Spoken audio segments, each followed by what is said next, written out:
बऱ्याच वर्षांची असलेली इच्छा आज पूर्ण होत होती. त्यासाठी आम्ही सगळे मित्र संध्याकाळी निघालो पंढरपूरच्या दिशेने.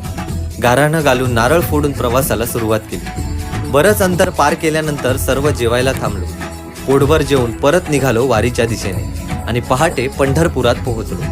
लाखोंच्या गर्दीत आमची उत्तमरित्या सोय व्हावी ही पांडुरंगाचीच कृपा म्हणावी. मस्त आंघोळ करून फ्रेश व्हायला जागा मिळाली आणि वारकऱ्यांचा पेहराव करून सगळे तयार झालो.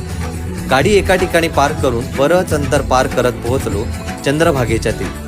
आधी आंघोळ केलीच होती तरी शास्त्र म्हणून चंद्रभागेचं पाणी अंगावर शिंपडलं. विठ्ठलाच्या नामघोषात निघालो विठुरायाच्या रांगेत उभे राहिला. अखेरीस माऊलींचं मुखदर्शन झालं. डोळ्यात दर्शन साठवून बाहेर पडतात माझं लक्ष एका छोट्याशा विठ्ठल रखुमाई मूर्तीकडे गेलं. त्यानंतर सर्वांनी घरी न्यायला प्रसाद घेतला आणि भुकेलेल्या चेहऱ्यांसोबत मंदिराजवळ गरमागरम झुणका भाकर खाल्ली.